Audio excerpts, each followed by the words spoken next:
All right, welcome back, everybody. There's so much to discuss today. As you can see, we've got some well-known celebrities in the Discord, but we've also got a new face, Stacy, aka Chasing Tails. Welcome, welcome in. Thanks for joining us.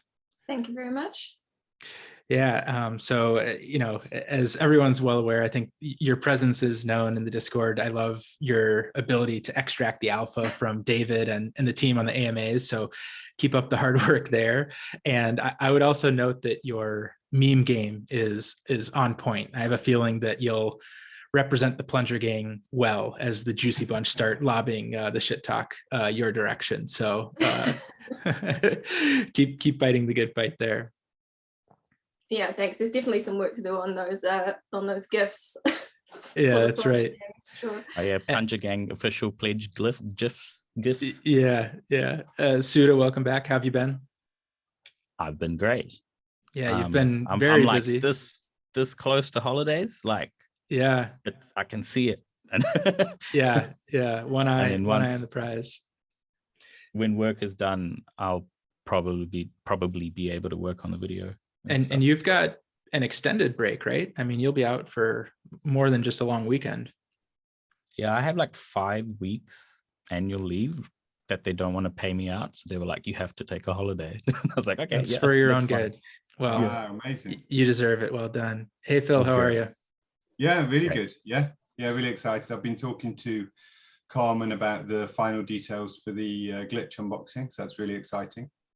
Ooh. And what we were going to do it today, as in when we were arranging it, we were going to do it today, but we've had a power cut where they were chopping some trees down, so they had to isolate power. And I wasn't sure whether it was going to come back on in time, and I didn't want to risk it. So we delayed it to nearer Christmas, but I won't announce that yet, but because I don't know, obviously I don't know what the team want, but yeah, it's getting closer, which is exciting. Yeah, everyone's very eager, and I think they mentioned in the last AMA that it's going to be live on Twitch, right? That's going to be the platform. I don't know if it's on Twitch, but there's going to be a live stream of it. Yeah, I'm not sure what format.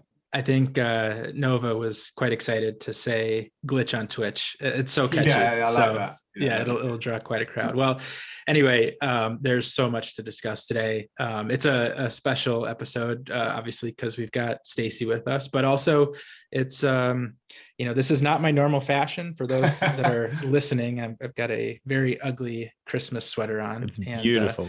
Phil's joined me in solidarity with a Santa hat. So it's crazy to think we're at that time of year. I got on board with my loudest shirt. Oh, nice. That is great. The Gorillas merch. Yes. Shirt. I thought that was quite a calm shirt for you, Sue. I thought that was one of your. Yeah, we don't really do sweaters and stuff in summertime here. It's like so like all the movies we watch from Hollywood is like real snowy and things. So and we have a barbecue.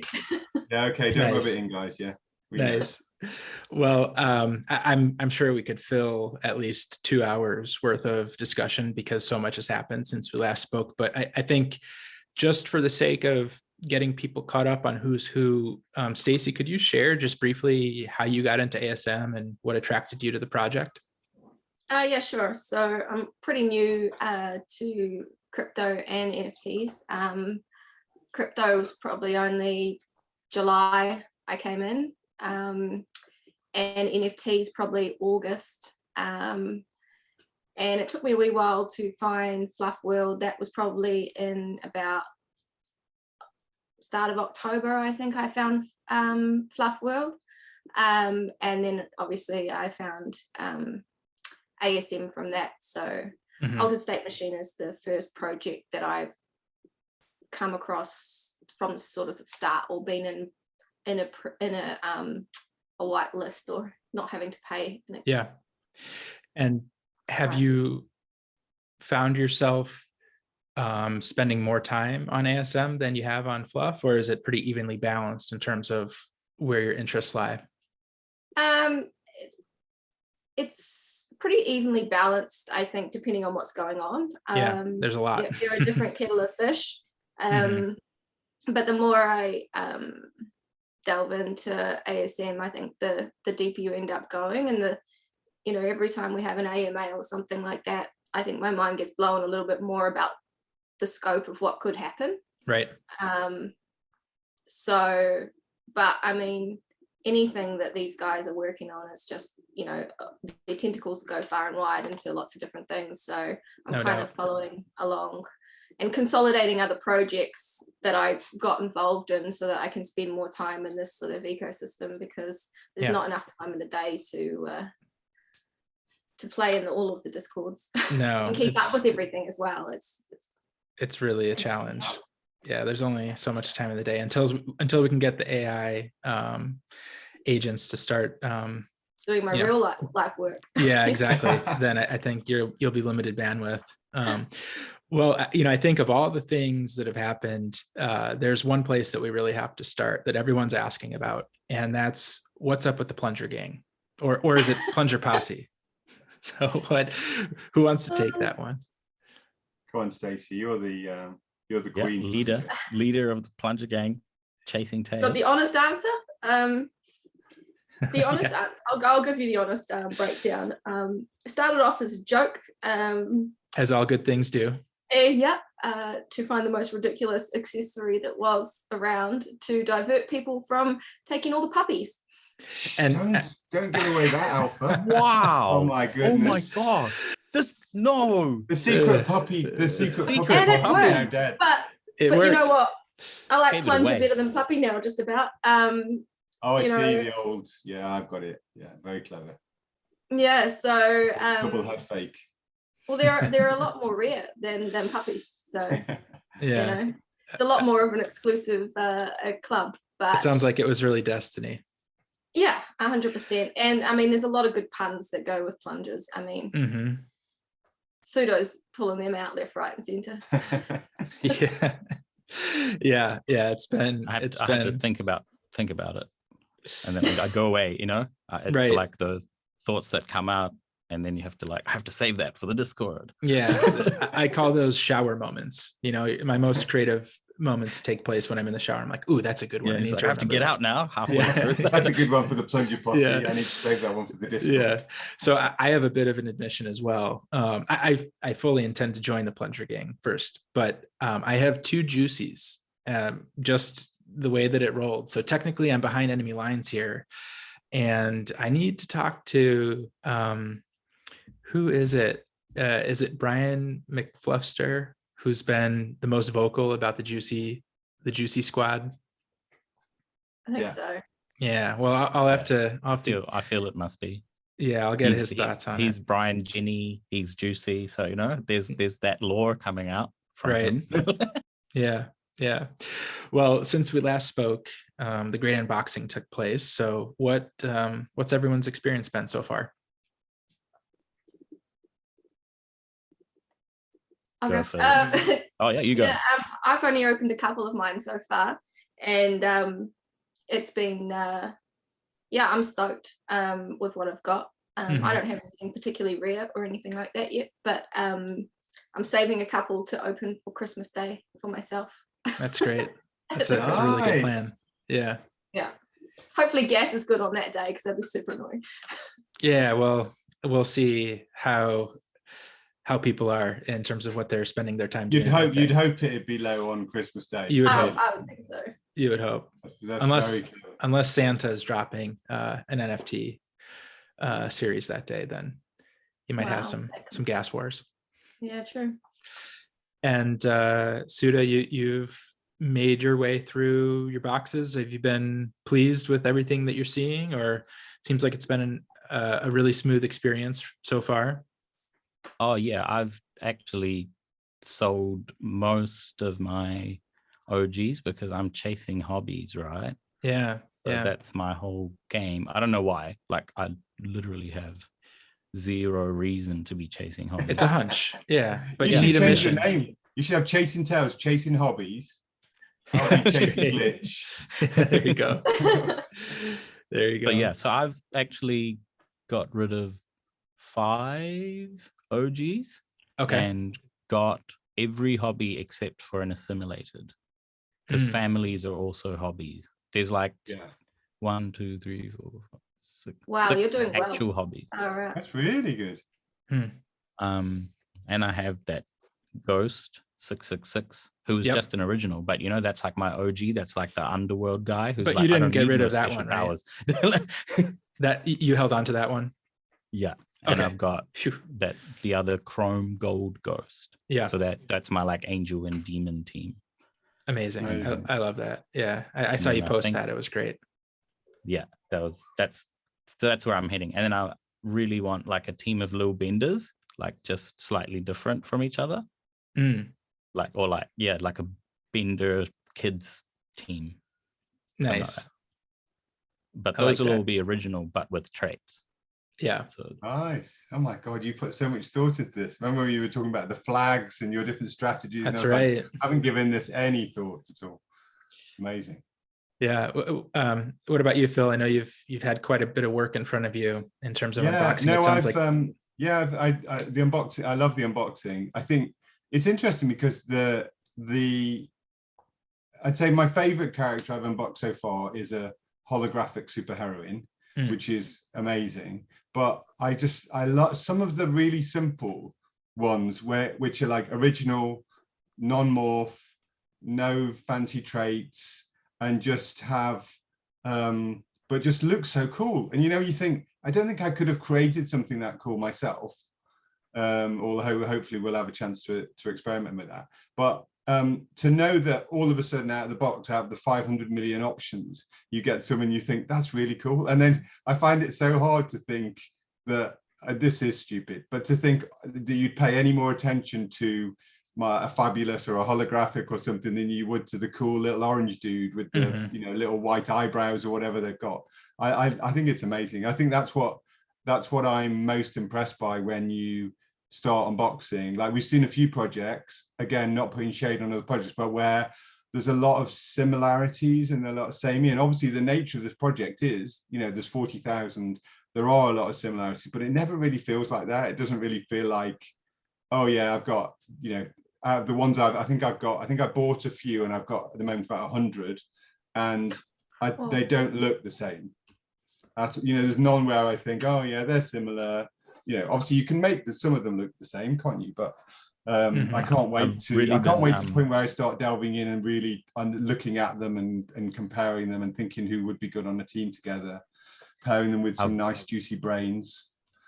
Really exciting. Just in terms of what you were saying now, David said these all-stars are all going to have like these uniformed sort of animation things where they're all going to look good in 3D software and stuff like that. So I was like thinking about like how you would make personalities for different families and stuff like that, or like just even individual guys that look so like each one looks so unique. Like you were saying, just even the OGs, like my devil ghost is like just OG, but he's my favorite. Like it's so true, and it's such a testament to Phil and the design team over at ASM.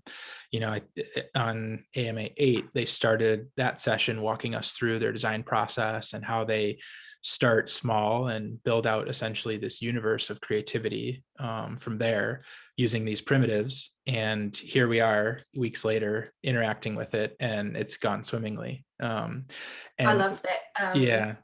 That look into how they did that, because like my real life job, I'm a creative, and the fact that they his process and that they don't direct the designers, like I was just like, as he's a creative director, to give that scope to the designers and not say, hey, here's all this inspiration, because that dictates the direction that people go. And if you just let everyone, and they were saying they've got designers all over the world and all these different places, then they're not influenced by each other, then you get this really cool mix of completely different things, which then they can tie them in afterwards. But to give that scope and freedom to the creatives from the get-go, I was like, right, huge respect for that. Yeah. And it's one of those things, having gone through design process in different mediums, myself, it's sometimes like, I don't know, I'm thinking of like competitive cooking shows where they give you parameters that you have to operate within, and there's a time limit, and so it's almost more difficult when there's a blank slate to be working from. and have to try to put a story together around that. And where I'm going with this is we're also focused on AFA as a game, as a singular game, and making our trading and buying and configuring changes all based off of what is AFA going to produce for us, when the reality is there's 2 other games already being, built in parallel to AFA. And we can then take these things, Phil, as you love to talk about, and take our posse and go start walking around burrows or whatever it might be. So there's just an unlimited amount of fun that comes with a single character. Yeah, I'd love to pass you on the street in one of these other lands where you've got 100 characters like strapped along behind you. Well, depending on how my all-star is configured, I may like wave a tentacle, I might like shake a ghost arm or something. Or just wave your plunger when you get one. Yeah, the plunger salute. That'll be that's what we need to do. They'll do some, surely they'll do some, like they're talking about the party bears with those party packs where they have the dancers. Surely they'll do something like that where you can wave your plunger or something as one of the dancers. Yeah, we've got to get that happening. That's the beauty of these projects, right? Like, and the same with Fluff and all of that. Like, if you make up something ridiculous, you can make it lore, and then something will happen. Like, they listen to the community. We are self-fulfilling prophecy. Yeah, it's self-fulfilling plunger. Yeah, exactly. Yeah, if you want it, you can speak it into existence, and we're seeing evidence of that already. If you bug people really enough with a plunger, they want a plunger. Yeah, it's like interactive. All those puppies to us. Yeah. That's funny. That's funny. Levels. There's levels to this. So it sounds like, Stacy, you've been doing the old bait and switch. Suda, you're trading for hobbies. Phil, you're just kind of still in awe, just enjoying what you're seeing. What about you, Nick? How have you found it? I'm the same way. It's been a really fun experience. I've shared it in part with you guys, so that's been fantastic. But I haven't done any configuration yet. It's so hard for me to like commit to the final design of anything that I'm just gonna wait it out and see. Because I said to myself, well, what happens if all of these configurational combinations are taken up by the time I get around to it? Like, am I okay with the way it is unconfigured? Because I know at the very least that's what I'll have available to me. And so that's how I'm evaluating. It's like, that guy's super cool, she's awesome, like I'm good if nothing changes, but I'm just in wait and see mode, basically, is the answer. Cool. I'm gonna wait until I've opened all my boxes and then take stock of what I've got, and then figure out my teams and what accessories each one has, of where they'll go, and then I've only configured plunger. Oh wow, that's it right there. That's the only one I've locked in. Nice. The other ones I'll just have to wait and see how I get on. Tons of fun stuff ahead, and I think we'll start to we'll continue to be drip fed information through these AMAs and releases and announcements and all that fun stuff. So I'm trying to think so configuration seems to be on top of everyone's mind. Sorry. Yeah, go ahead, Suda. Sorry. Have you guys seen all of the hobbies, like in your travels? Yeah, I think, so when I first sort of went through mine and checked the hobbies I've got and the different, I haven't kind of delved into all of them, but I think I've got over mine. I've got the hobbies. Obviously, I don't know where. I suppose, do primes have special hobbies, or I don't? They're not configurable, so you get what they come with, I think. Yeah, so I suppose they might have something that's outside of a collectible hobby, like aren't they? But the dance, which I don't have any primes or bosses, but the others I've kind of gone through and looked at the adventurer and the summoner and different things. But it looks so really cool. I'll share the thing Carmen gave me so you guys can have a look at all of them. Do you want to throw that on your screen, or Oh yeah, I could do that now. Is this live alpha? No, not really. I think if you can you see that? Wow. Oh, hold on. So this is from the poster. Oh, this is cool. From the poster, yeah. Are they? I don't think. No, those are. No, we didn't. Yeah, this is no. This is everything. So for those listening, what we're looking at is a single page that outlines all of the hobby traits of summoner, trainer, gourmet, roboticist, fighter, and adventurer. And then all of the sort of sub options that you have within each of those hobbies in terms of accessories available to you. We need, yeah, Carmen needs to drop this now so I can have it as my screensaver immediately.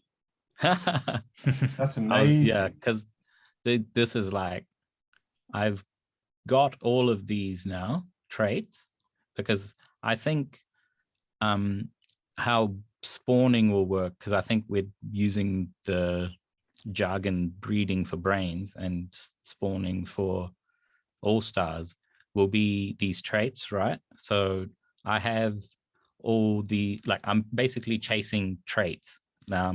So I have like some chrome, like a chrome, a gold, a extra, you know, morph, etc. So I want to be able to, no matter how I breed, if it takes two or if it just takes one, I don't know, but if it takes two or one, I want to have multiple traits on them, so whatever is spawned has a higher chance of having a hobby trait rather than an original trait. That's some 4D chess right there. That's amazing. But yeah, I can stop sharing this. I mean, people can pause the screen, I guess, if they want to look at it. Yeah, absolutely. Or I can send it to the group or something. It's a really cool graphic, and I'm sure I'll definitely put it in my video of the please do that I'm making on forms.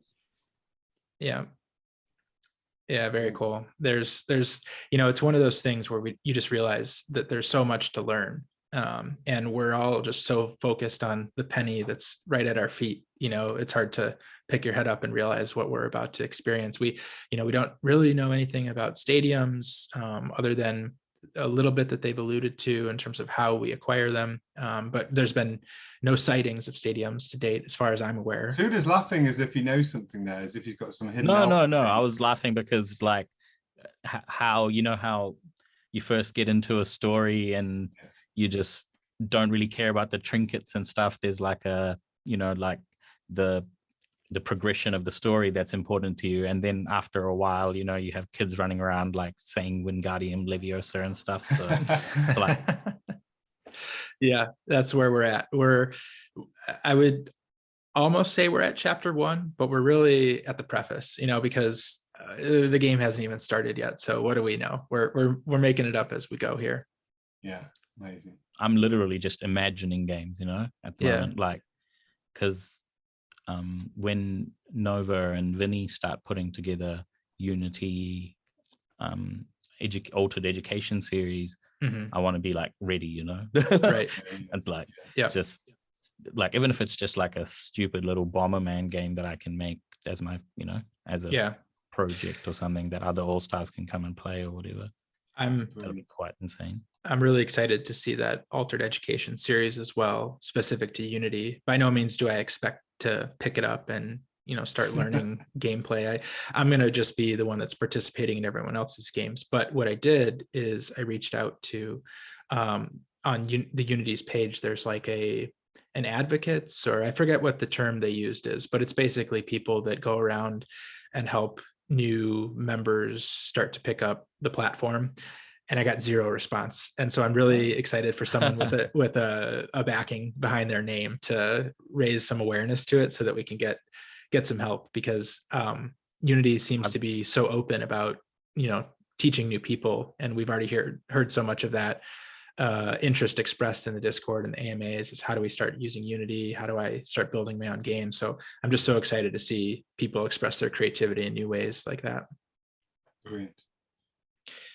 Phil, what's been the biggest surprise? We could have a Chasing Tales comic that's full 3D. Oh, that'd be great. Yeah, 3D comic. That'd be great. Yeah, don't get your hopes up too high. I was trying to figure out how we do that. If I keep muting myself, my neighbors just started mowing their lawns, so apologies for that. Oh, don't worry. Maybe Play to Earn will earn us enough money to buy like 3D assets that other people make for our all-stars to live in, because you can do whatever the hell you want in Blender and Unity and stuff. Like, you can make full-on movies if you really want to go hard, you know, and then mint it. Yeah. And we already have a lore to play with, so you could just like contextualize a story within. Very cool. Yeah, the derivatives that are gonna start popping up is gonna be really interesting. I don't know if there's a way to monetize, Stacy, the plunger banner that you've designed, but I would put that in the category of things people would want to acquire themselves. And it would be cool if it was I like the idea that maybe one day within the whole ecosystem of all the all-star games that, you know, you collect some sort of badge or you know, participation medal, you have a trophy cabinet or something like that of all the different things, and maybe, you know, there's a tournament or something where you can collect that. If you reach a certain something, that you get that token. I think that would be pretty cool. I think you're onto something there.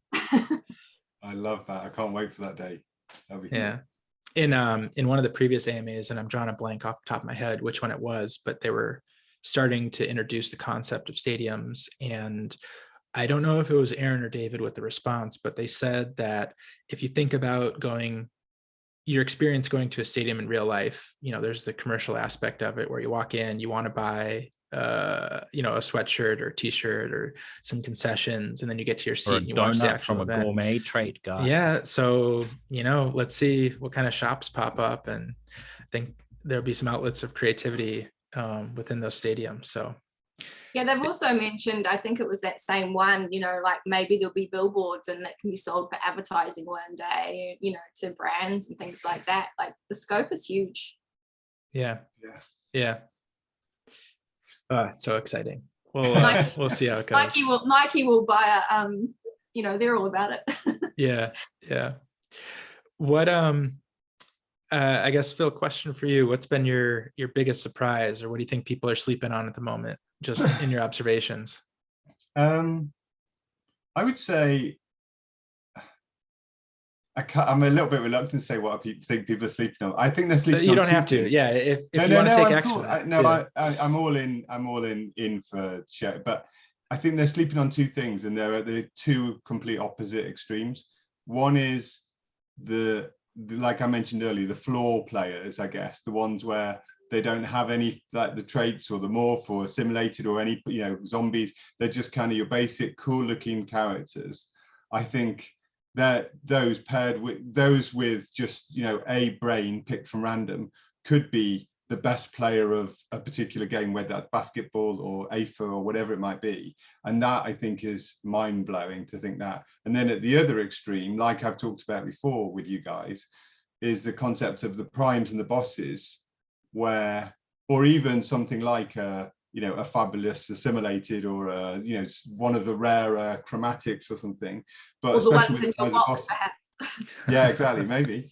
But the you know, where you've got this idea of them being this, they're a one of one thing in a ecosystem that could be huge. There could be a one of one in an ecosystem that, you know, isn't huge, but, you know, we're all in that bubble of massive believing in the team and this project and where we think it can go. And I think to think that you've got even just a standard player that is, oh my god, that's an original Genesis Gen 1 ASM all-star, and what that means now compared to what that could mean in a few years. And then to think you've got, like, oh my god, it's one of the gods and goddesses of this, you know, it's a prime superheroine, and it's, I think that's amazing. But obviously everything in between as well. But those are the two things I think that people are sleeping on a little bit, but it's understandable, because it's like, it's just been announced, everyone's kind of opening their boxes.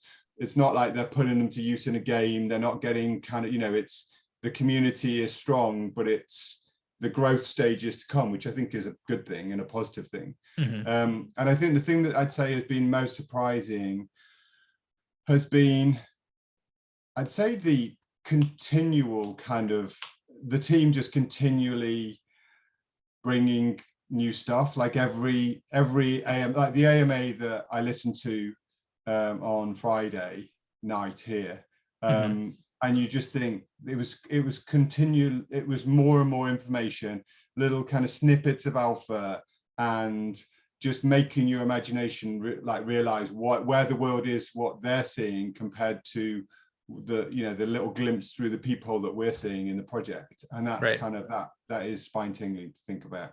where that can go. And I think that's the surprise. I kind of thought they can't keep every AMA. I'm kind of expecting to go back to some of the earlier ones where it's like, so what's the game, and like what's an NFT, and how do I unbox? And it's just evolved so far from there now, where it's literally a case of, oh, there's chasing tails, and she's asking these probing questions, and then Brian comes on and he might say something, you know, and it's I love that. It's really good. Yeah, you're right. There has been I don't know, maturity is the first word that comes to mind, but I know that's not right. But there is an evolution in terms of all of our education. You can tell that everyone's kind of, you know, growing together in this journey. So it's really exciting. And also helping newcomers. The more people that like know what's up, the more they're more willing to be confident, you know, to help newcomers on board and stuff, which is also great. Yeah, that's so true. So Stacey, do you have a list of alpha related questions already lined up for the next AMA, or how does that come about? You get inspiration on the fly and you lob it out there? I've actually got a few people that started to DM me with questions they want me to ask or things. So it makes it very hard to concentrate on that. Or I'm getting like tagged in the Fluff Discord at the same time as it's going on. I was like, you guys can ask too. But mostly I might have one question in mind or something prior, and then it's just sort of waiting to see what comes up. And then as my mind starts spinning on where that's going to go, and you know, I usually say that I like to wait till the very end to try and get something out of them, because, you know, you can sort of get a gauge of how much they've already spilled and whether you're going to get anything else. Right. I might be a little tired and a little distracted by then. Yeah. Well, I think that's where, you know, the beauty of it really lies is, you know, anyone can ask a question, but it's you're kind of taking it to the next level and peeling the layers of the onion back in real time, which is what's so impressive. So I think that's why. Mean, ultimately, you're trying to get a McDonald's giggle out of them, and then you know you've hit something, right? Yes. Yeah. Right. Blink twice for yes is essentially what the giggle represents. So well done there. That's awesome. Yeah. Well, I want to be respectful of everyone's time, but Suda, I know that you're working on something up for that. I think we're at a good stopping point for this particular brainstorm. So appreciate everyone's perspective. Anything else? Anyone else want to add anything before we conclude here? No, that's brilliant. Thank you. So thanks for organizing again, Nick. It's been great to catch up with you, all you guys. And thanks, Stacey. Plunger Gang, not puppies. Remember that, yeah. Plungers, not puppies. Yeah. Hashtag plungers, not puppies. That's right. There you go. There you go. Well, until we meet in the Discord, take care, everybody. Talk to you soon. Yeah. Thank you. Thanks, guys. See you later. All right, see ya.